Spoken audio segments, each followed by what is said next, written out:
우리는 살아가면서 적지 않게 크든 작든 많은 오해를 받고 살아갈 때가 있습니다. 그럴 때마다 가슴이 좀 답답하고 먹먹해지는 경우들이 많습니다. 제가 경험했던 결코 작지 않은 그 오해, 억울한 일이 있었습니다. 엘리베이터 아니었는데 지하에서 엘리베이터를 타고 한 남성분과 같이 이제 지상으로 올라갈 때 그분이 1층에서 내리시더라고요. 그리고 1층에서 한 부모와 꼬맹이 아이가 엘리베이터를 탔습니다. 그런데 한 남성분이 1층에서 내리실 때 묘한 향기를 남기고 내리셨어요. 엘리베이터 문이 닫힙니다. 그리고 부모의 손을 꼭 잡고 있던 한 꼬맹이가 아빠! 막 이러면서 이상한 냄새 나. 누가 방귀 꼈나 봐. 이러는 겁니다. 그러면서 그 아이가 저를 쳐다보는 거예요. 근데 제 마음속에서는 나 아니야. 나 아니다. 뭐 이런 이야기가 이 목구멍까지 나왔습니다만 워낙 좋지 않은 공기가 가득했기 때문에 저도 숨을 꼭 참고 있었습니다. 그리고 문이 열리고 저는 엘리베이터 밖으로 나왔죠. 그리고 참았던 숨을 몰아 쉬었습니다. 어떻겠습니까, 여러분? 가슴이 뻥 뚫리는 그러한 시원함을 제가 경험했습니다. 여러분, 성인들이 보통 하루 15회에서 25회의 방귀를 낀다고 합니다. 그것을 제가 어떻게 통제할 수 있겠습니까? 그러나 우리는 뜻하지 않게 내가 그러지 않았음에도 불구하고 누군가의 실수 혹은 누군가의 오해를 통해 답답하고 먹먹한 그러한 상황들을 맞이할 때가 많이 있다는 것이죠. 여러분들은 어떠십니까? 최근에 내가 그리 하지 않았음에도 불구하고 누군가로부터 공격받고 또 오해로 말미암아 가슴이 먹먹하고 답답한 그러한 경험들을 해보시지는 않으셨는지요? 우리가 살아가다 보면 환경적으로 답답했던 상황에서 벗어나면서 그 시원함을 느끼는 경우들이 많이 있습니다. 예를 들면 아침에 일어나서 창문을 활짝 열었을 때에 그 신선한 공기가 밀려오는 그 신선함을 우리가 느끼며 답답함을 물리치기도 하죠. 출퇴근 시간에 찜통과 같은 지하철에서 빠져나올 때, 그 지하철 문이 열리고 밖으로 나올 때 우리는 참았던 숨을 내쉬며 시원함을 경험하게 됩니다. 살다 보면 관계적으로도 이러한 답답한 상황 가운데 놓이게 될 때도 있습니다. 예를 들면 아까 말씀드린 억울한 오해, 뜻하지 않은 그 오해로부터 벗어날 때 우리의 가슴은 시원해지기도 합니다. 직장 상사가 우리를 그렇게 괴롭히고 또 기회만 되면 제거하려고 했지만 오히려 그 직장 상사가 회사로부터 먼저 해고를 당할 때 우리는 속으로 쾌재를 부르는 경우들이 종종 있습니다. 그렇게 교회 나가기 싫어하는 남편이 갑자기 교회에 나와서 함께 옆에 앉아서 예배를 드리게 될 때 먹먹했던 가슴, 하나님이 나에게 응답하셨다는 그 기쁨을 느끼며 가슴이 시원해지는 경우들이 있습니다. 공부도 안 하던 자녀들이 갑자기 머리에 띠를 두르고 열공 하면서 앞으로 열심히 하겠습니다 라고 했을 때 부모들의 마음은 가슴이 뻥 뚫리는 시원함을 느낍니다. 음식도 마찬가지입니다, 여러분. 음식으로 말미암아 우리가 답답했던 상황에서 벗어날 때가 있습니다. 날이 너무 더워서 지쳐 쓰러지기 직전 냉장고에 있었던 시원한 수박을 가져와서 먹게 되었을 때 여러분, 우리의 가슴, 우리의 몸은 시원함을 느끼게 되죠. 뜨거운 여름날 뜨거운 설렁탕 국물에 밥을 말아서 국물까지 다 들이킨 다음에 뚝배기를 내려놓을 때 땀은 흘렸지만 우리는 그러한 상황 속에서 시원하다, 이러한 느낌들을 많이 고백을 하고 느낍니다.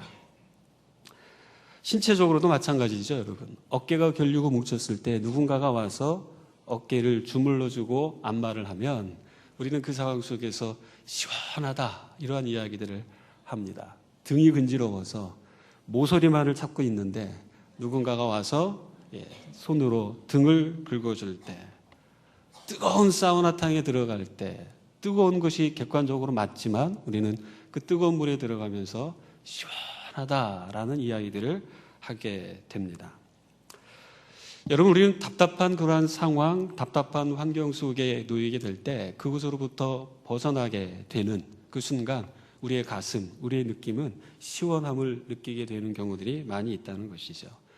오늘 우리가 읽었던 이 본문 말씀이 바로 답답했던 한 사람의 마음, 답답했던 그러한 상황과 환경으로부터 가슴속 깊은 곳까지 시원함을 전해 주는 그러한 이야기가 담겨져 있는 아주 시원한 본문이라고 할 수 있습니다.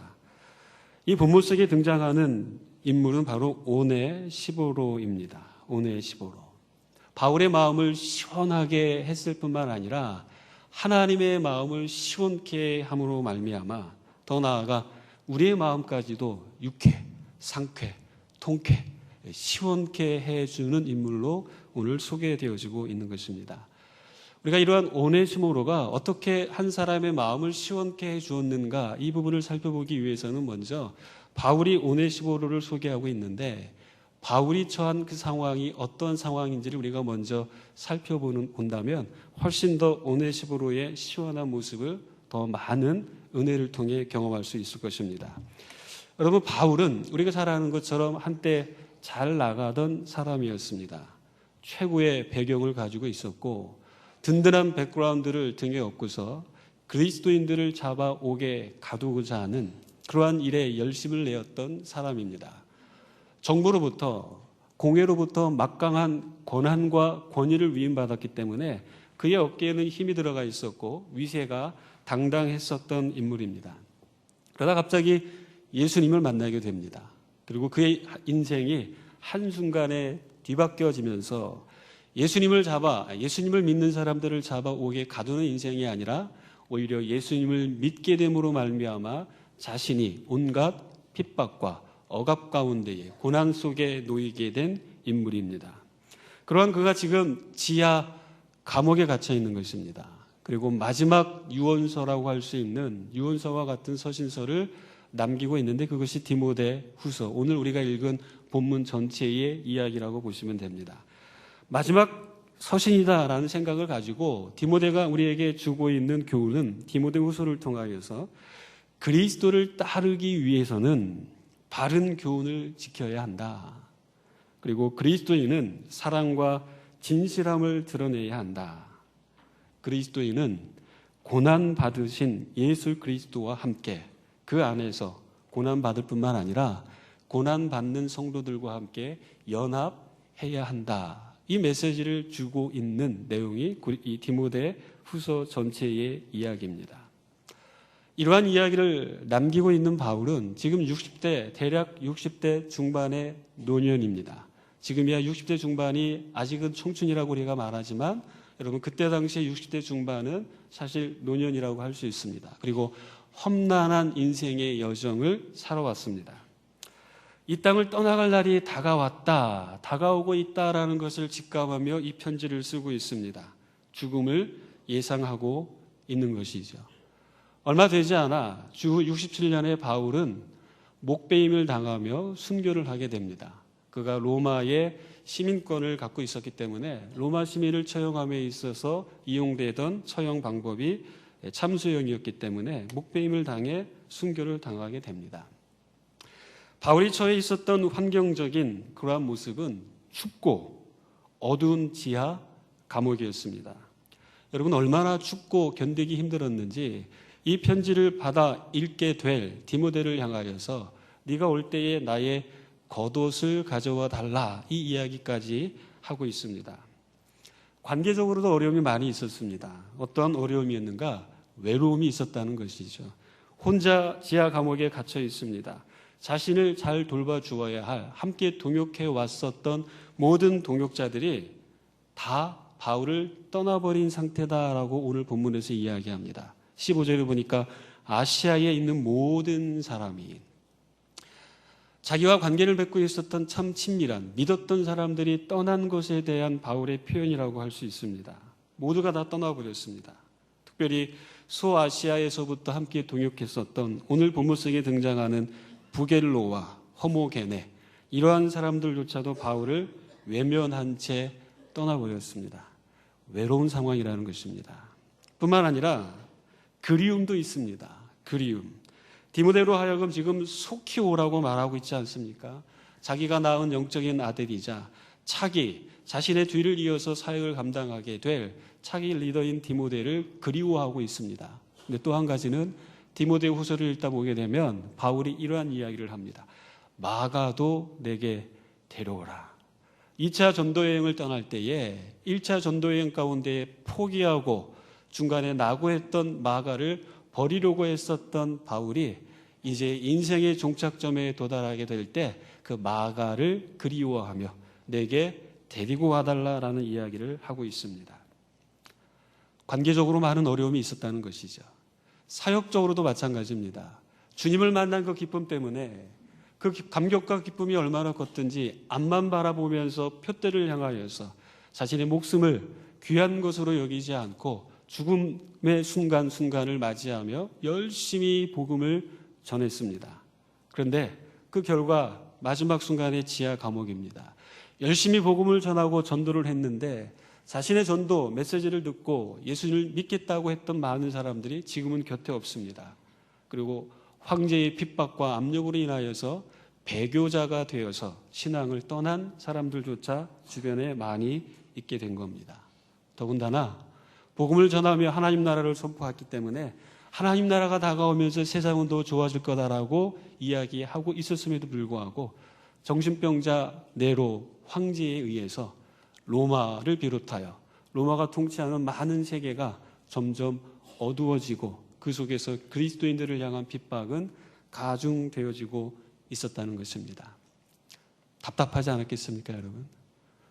그가 처한 관계적, 환경적, 그리고 사역적인 측면에서 볼 때 바울은 사방으로 우겨쌈을 당한 그러한 답답한 상황에 있었던 것을 그 누구보다도 우리는 이 말씀을 통하여서 쉽게 이해할 수 있는 것입니다. 우리도 살아가다 보면 그러한 상황에 놓일 때가 있지 않습니까? 좌우를 둘러봐도 보이는 것이 없고 오직 볼 수 있는 것은 하늘이죠. 열려있는 것은 하늘밖에 없는, 열심히 살았지만, 열심을 다했지만, 최선을 다했지만 아무것도 보이지 않는 희미한 안개와 같은 그러한 삶을 우리가 얼마나 많이 느끼며 살아가고 있습니까? 그런데 이러한 바울이 답답하고 힘겨웠던 그러한 상황 속에서 그래도 바울의 마음을 시원하게 해주었던 한 인물을 바울이 마지막 순간에 떠올리면서 우리에게 소개해주고 있는 것입니다. 여름날의 냉수처럼 답답한 그의 마음을 시원케 해주는 오네시모로를 소개하는 것입니다. 오네시모로, 그의 이름의 뜻은 이익 혹은 유익을 가져다 준다라는 의미입니다. 더 나아가서 도움을 준다, 도움을 주는 자라는 의미입니다. 적어도 바울과 함께 에베소에서부터 동역한 10여 년 이상의 함께 동역한 경험을 가지고 있는 동역자이자 성도이기도 합니다. 바울이 마지막 로마에서 두 번째로 투옥당한 이 상황 속에서 혹독한 감옥 생활을 잘 감내할 수 있도록 곁에서 바울을 격려해 주던 사람으로 우리에게 소개되어지고 있습니다. 우리 한번 16절의 말씀을 한번 같이 또 읽어보도록 하겠습니다. 16절 말씀입니다. 시작.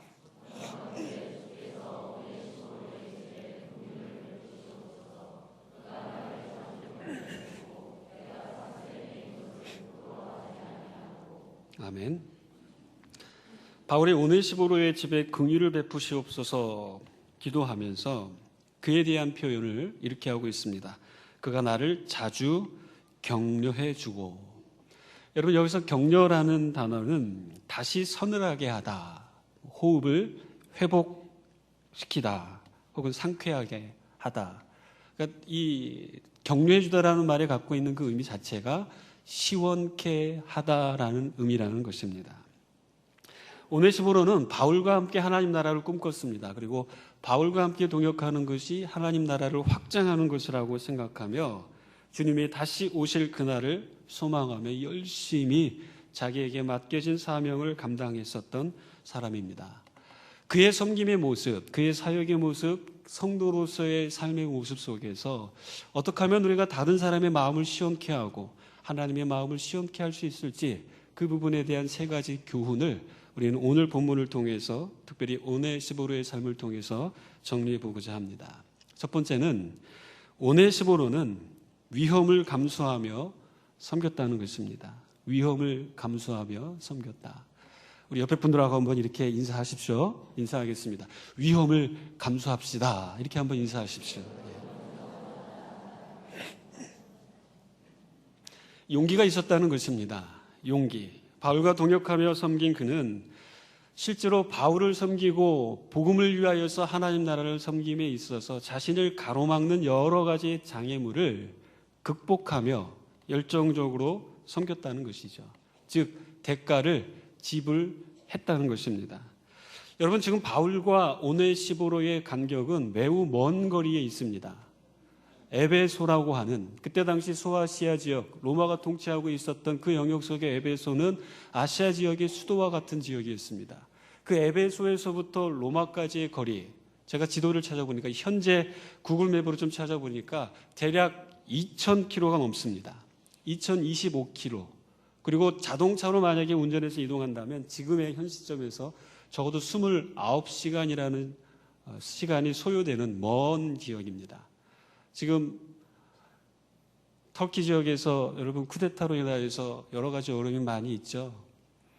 그때 당시 지금으로부터 1950년 전에 지금도 여러분 그쪽 지역을 여행하고 이동하는 데에 온갖 어려움과 위험적 요소가 많이 있습니다. 지금으로부터 1950년 전에는 아마도 지금보다 더하면 더했지 덜하지는 않았다는 것입니다. 에베소에서부터 로마라고 하는 그 먼 거리, 바울을 찾아 바울을 격려하기 위하여서 가야 하는 그 먼 거리가 오네시보로에게는 더 이상 장애물이 되지 않았다는 것입니다. 그 여정 속에 다가올 무수히 많은 위험적 요소, 그러한 모든 것들을 지불하며 감수하며 바울을 향하여 나아가고자 했었던 오네시보로의 모습이 오늘 이야기를 통해 우리에게 소개되어지고 있는 것입니다.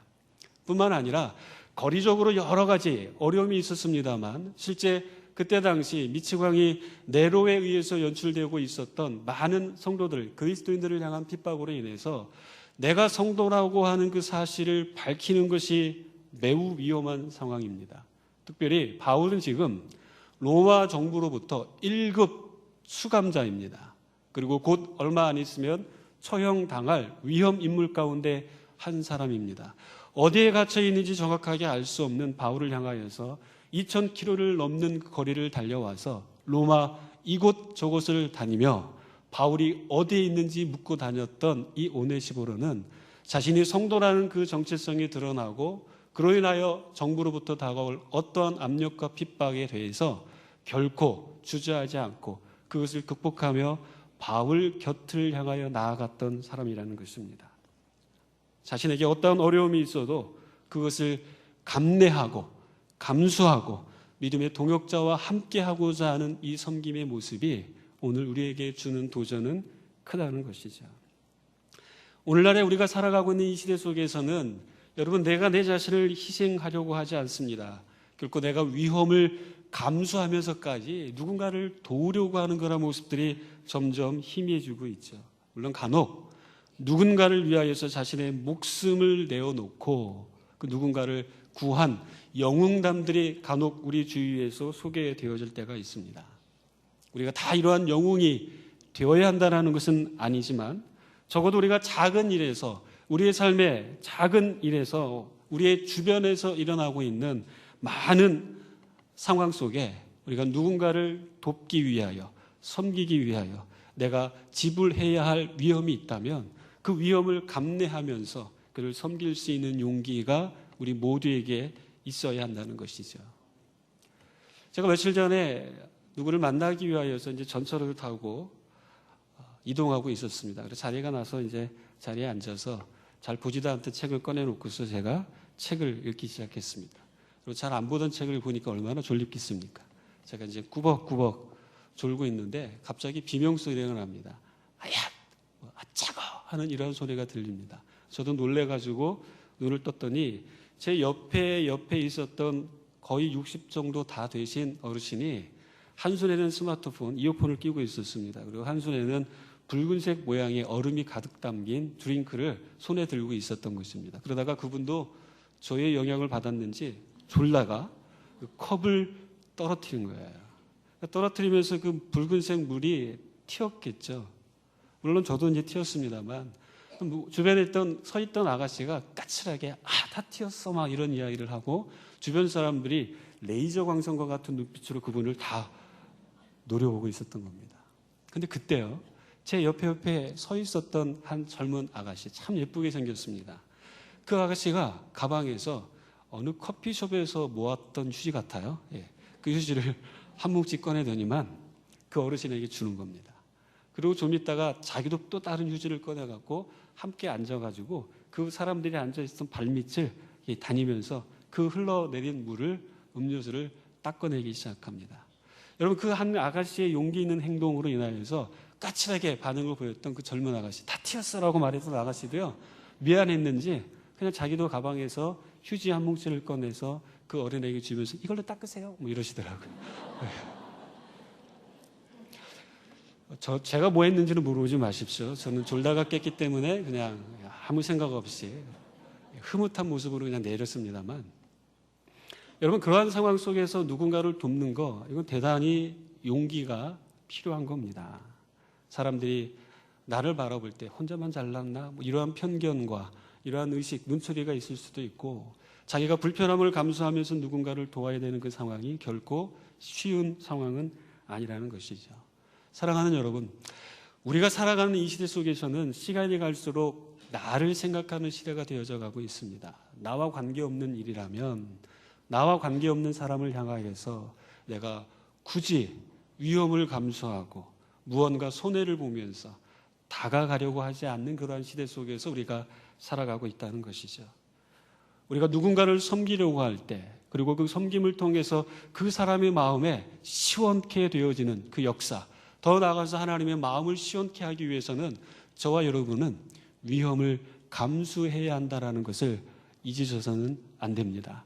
오네시보로와 같이 어떠한 위험이 있다 할지라도 그것이 누군가를 돕고 그의 유익이 되고 더 나아가서 하나님 나라를 확장하는 그러한 일이 된다면 저와 여러분이 기꺼이 위험을 감수할 줄 아는 믿음의 성도들이 되시기를 주의 이름으로 축복합니다. 오네시보로의 삶에 나타나는 두 번째 교훈은, 오네시보로는 미루지 않고 섬겼다는 것입니다. 미루지 않고 섬겼다. 한 번 더 인사할까요? 미루지 맙시다 하면서 옆에 분들하고 한번 인사하시기 바랍니다. 미루지 맙시다.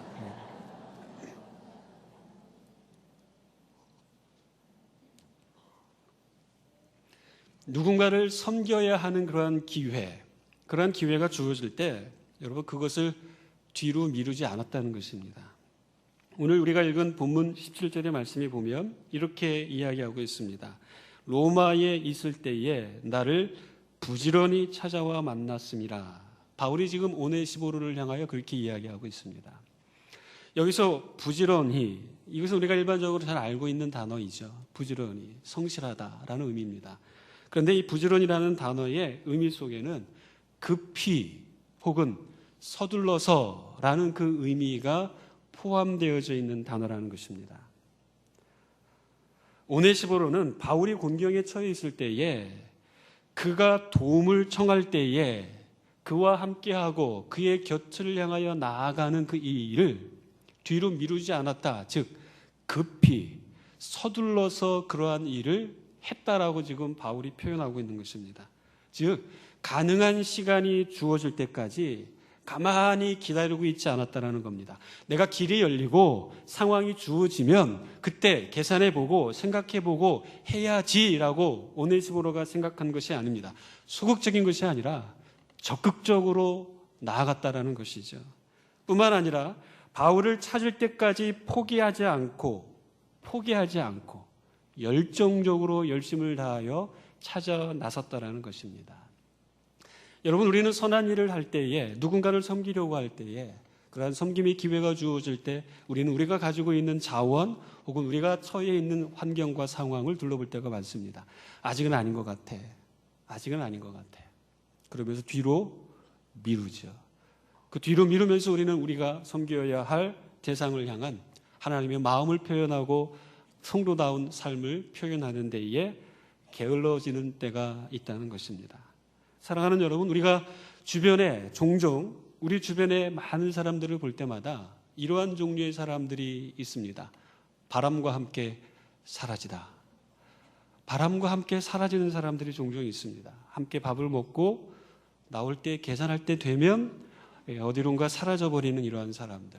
갑자기 겸손해져서 신발끈을 묶는 등 어느 순간에 많은 사람들의 어떠한 관심과 시선을 받는, 주목받는 그러한 자리에는 바람과 함께 나타났다가 굳은 일을 해야 되고 힘든 일을 해야 되고 아무도 알아주지 않는 일을 해야 될 때에는 어디론가 바람과 함께 사라져버리는 그런 사람들이 많이 있다는 것이죠. 여러분은 어떠십니까?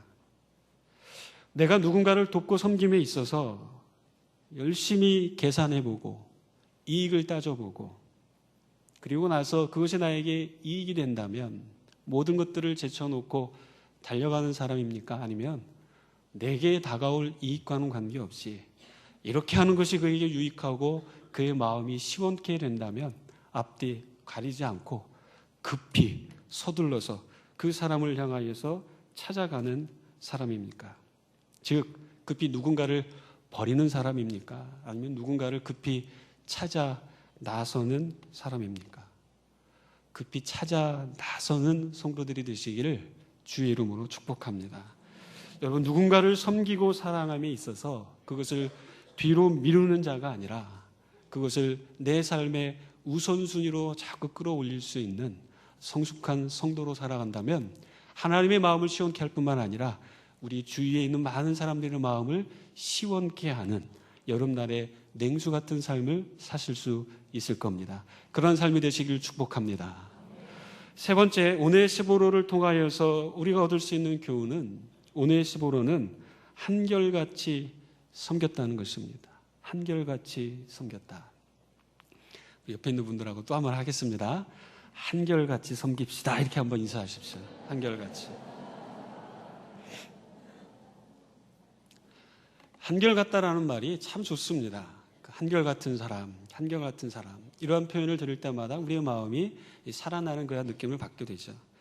여러분, 바울이 오네시보로가 한결같았다라는 것은요, 오네시보로는 바울이 어디에 있든지 늘 함께 있었다라는 것입니다. 어디에 있든지 늘 그와 함께 하고자 하는 이 동역의 마음이 그의 마음속에 있었어요. 여러분, 에베소와 로마까지의 거리는 2,000km가 넘는다고 말씀드렸습니다. 그러니까 도로망을 통하여서 거리를 계산해 보았을 때 2,000km가 넘습니다.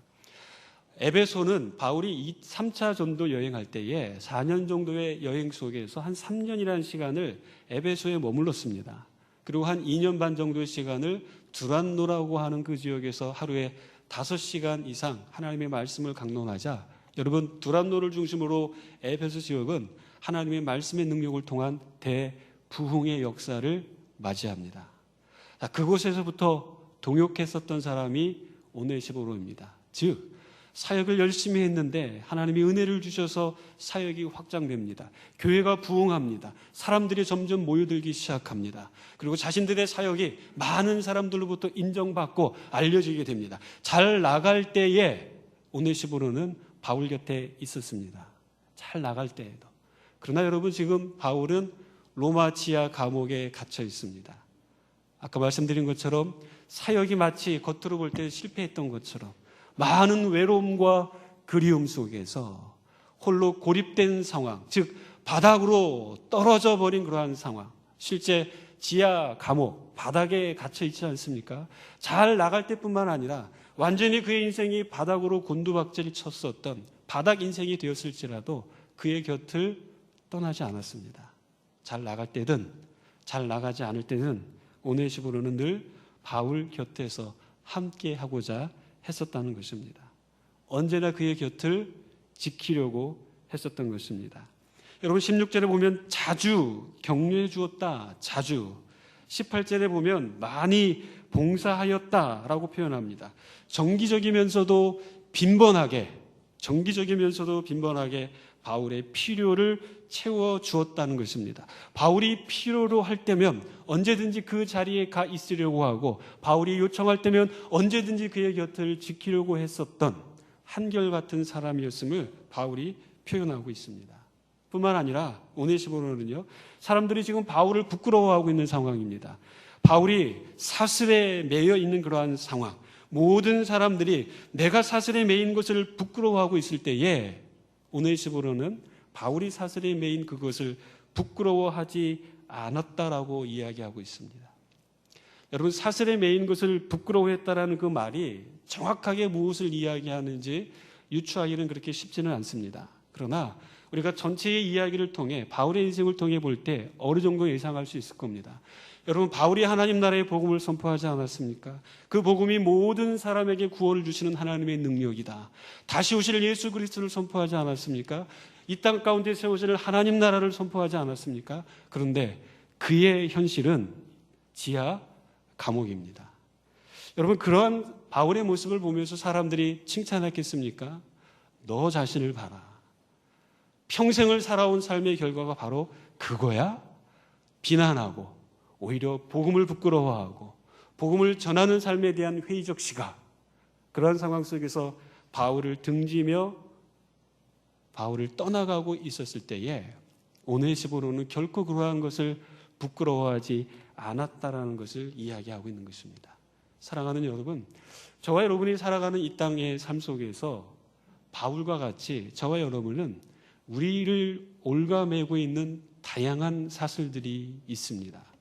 바울은 지금 지하 감옥에서 사슬에 매였는지 모르지만 지하 감옥이 아닐지라도 저와 여러분이 살아가고 있는 이 땅에서의 삶 속에 저와 여러분을 올가매고 있는 온갖 다양한 사슬들이 있지 않습니까?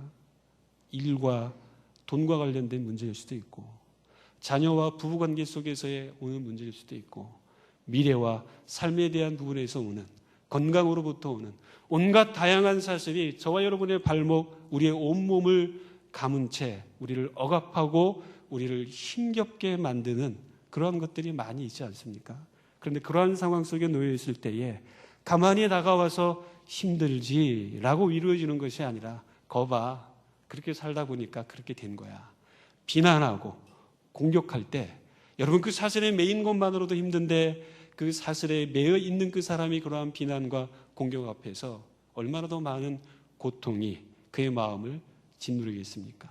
사랑하는 여러분, 우리가 사슬에 매여 있는 것처럼 누군가도 사슬에 분명히 매여 있을 겁니다. 사슬에 매여서 힘겨운 시간을 맞이하고 있는 그들을 향하여서 비난하거나 공격하거나 정죄하는 것이 아니라 그냥 그의 곁에 가서 있어주는 겁니다. 그가 처한 그 상황을 공감해주고, 힘들지? 나도 힘들었어. 조금만 참아. 결코 그의 처한 삶을 부끄러워하는 것이 아니라 그와 함께 한결같은 모습으로 그의 옆을 지켜줄 수 있다면 그 한 사람의 마음은 시원케 될 뿐만 아니라 그러한 모습을 바라보는 하나님이 우리를 통하여 하나님의 마음조차도 시원케 되어지는 역사가 일어난다는 것입니다. 한결같은 섬김을 통해 하나님의 역사하심이 여러분 주위에 많이 나타날 수 있도록 그렇게 여러분들이 섬김의 자리로 나아가시길 주의 이름으로 축복합니다. 사랑하는 여러분, 우리는 비록 지금 바울과 같이 지하 감옥에 갇혀 있지 않을 수 있습니다. 그러나 분명한 것은 바울과 같이 삶의 종착점에 반드시 도달하게 되어 있습니다. 우리가 인생의 그 종착점, 삶의 종착점에 도착하기까지 적어도 나의 곁에서 나를 지켜주고 나와 함께 있어주며 나의 마음을 시원케 해주는 냉수와 같은 사람이 여러분 주위에는 있습니까? 그런 사람이 여러분 주위에 어디에 있습니까?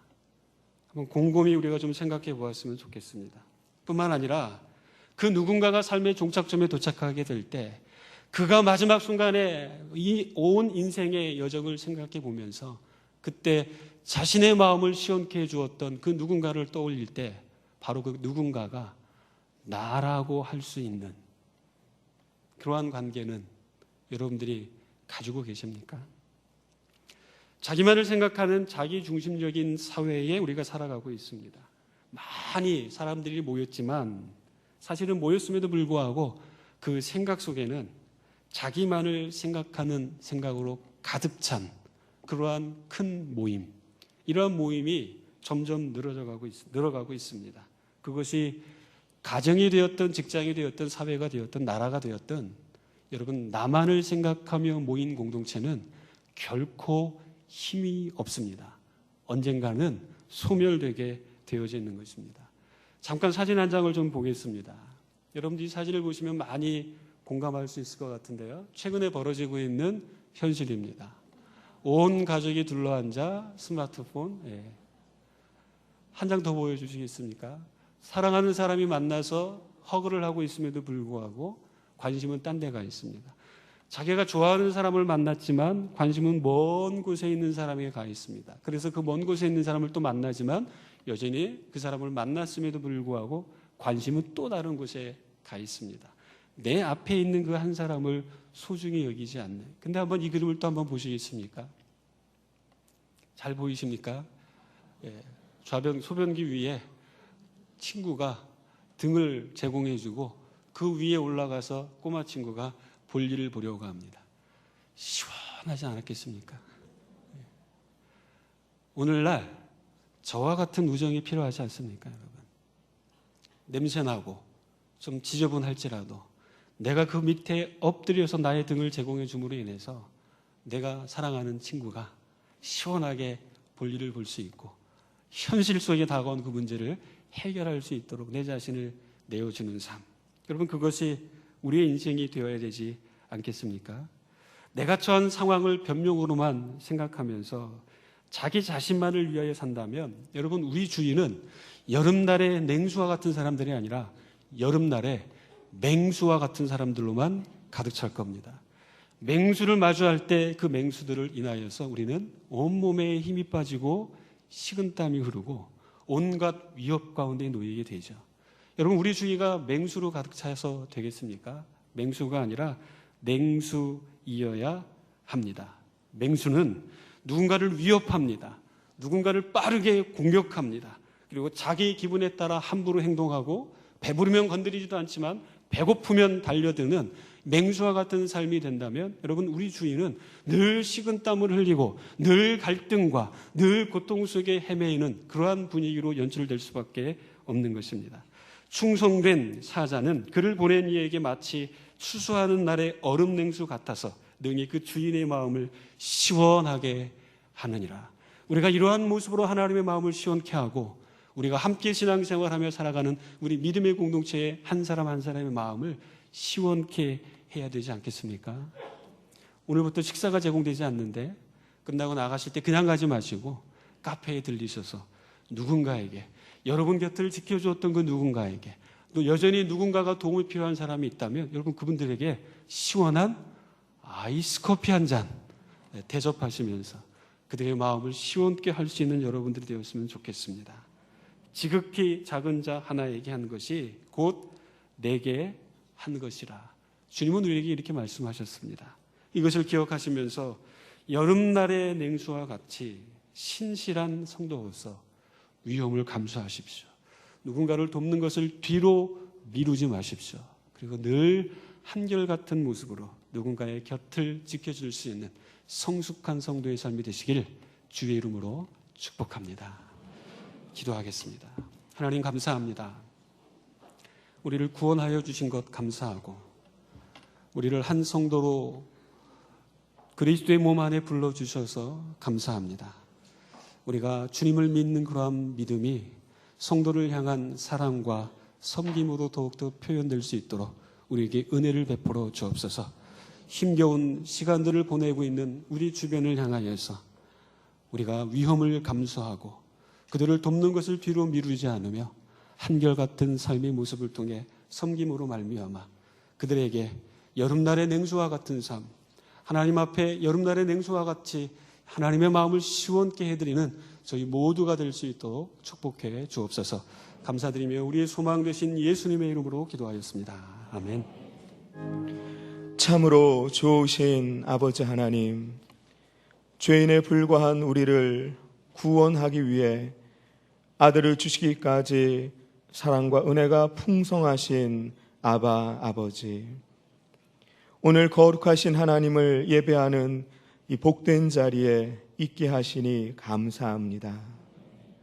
우리의 인생에 이런저런 문제와 고난으로 힘겹고 답답하고 낙심될 때가 많지만 그때마다 내 곁에 다가오셔서 말씀으로 새롭게 하시고 위로하시며 힘주시는 주님 감사합니다. 불안하고 두렵다고 해서 주님 외에 다른 것을 의지하지 않게 하시고 오직 주님의 얼굴을 구하며 주님 중심으로 살게 하옵소서. 우리의 답답함을 시원케 하시는 주님의 능력을 덧입어 이제는 우리 주변 이웃들을 돌아보며 위험을 감수하면서까지 한결같이 섬기는 저희들의 헌신을 통해 하나님의 마음이 시원케 되며 하나님 나라가 확장되길 소원합니다. 주님의 백성들이 주님의 은혜에 감사하는 마음으로 이 시간 예물을 올려드립니다. 비록 작은 것이오나 이 예물에 담긴 주님을 사랑하는 마음을 보옵시고 흠양하여 주옵소서. 사랑하는 성도들에게 건강의 복을 주옵소서. 부부간의 사랑이 돈독하게 하시고 우리의 자녀들이 믿음의 일꾼들 되게 하시며 우리 모든 가정이 아름다운 천국 되게 하옵소서.